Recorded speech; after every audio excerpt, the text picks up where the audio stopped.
ಇನ್ನು ಶ್ರೀಮಂತರನ್ನ ಗೃಹಲಕ್ಷ್ಮಿಯಿಂದ ತೆಗೆದುಹಾಕಬೇಕು. ಇದು ವಿಜಯಪುರದಲ್ಲಿ ಸಚಿವ ಎಂಬಿ ಪಾಟೀಲ್ ಅವರ ಹೇಳಿಕೆ. ಶ್ರೀಮಂತರನ್ನ ಗೃಹಲಕ್ಷ್ಮಿಯಿಂದ ತೆಗೆದುಹಾಕಬೇಕು ಅಂತ ಎಂಬಿ ಪಾಟೀಲ್ ಹೇಳಿದ್ದಾರೆ. ಅರ್ಹರು ಇನ್ನೂ ಉಳಿದಿದ್ರೆ ಅವರಿಗೆ ಕೊಡಬೇಕು, ಆದರೆ ಶ್ರೀಮಂತರಿಗೆ ಗ್ಯಾರಂಟಿ ಯೋಜನೆಯನ್ನ ಕೊಡಬಾರದು. ಶ್ರೀಮಂತರು ಖುದ್ದು ಗ್ಯಾರಂಟಿ ಅನುಕೂಲವನ್ನ ಬಿಡಬೇಕು. ಯಾರಿಗೆ ಅನುಕೂಲ ಇದೆ ಅವರು ಗ್ಯಾರಂಟಿ ಪ್ರಯೋಜನವನ್ನ ಪಡಿಬಾರದು ಅಂತ. ಇದು ವಿಜಯಪುರದಲ್ಲಿ ಸಚಿವ ಎಂಬಿ ಪಾಟೀಲ್ ಕೊಟ್ಟಿರುವಂತ ಹೇಳಿಕೆ.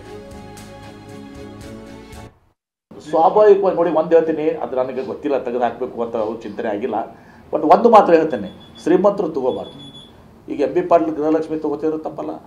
ನನಗೇನು ಶ್ರೀಮಂತರು ಕಡಿಮೆ ಆಗಬೇಕು, ಅನರ್ಹರು ಯಾರು ಅರ್ಹರು ಉಳಿದಿದ್ರೆ, ಇನ್ನೂ ಯಾರೇ ಬಡವರು ಉಳಿದಿದ್ರೆ ಆ ಬಡವರು ಇನ್ಕ್ಲೂಡ್ ಆಗಬೇಕು. ಅದನ್ನು ಕೂಡ ಹೇಳ್ತೇನೆ. ಯಾರು ಶ್ರೀಮಂತರು ಇದ್ದರೆ, ಅನರ್ಹರು ಇದ್ದರೆ ಅದಕ್ಕೆ ಅವರು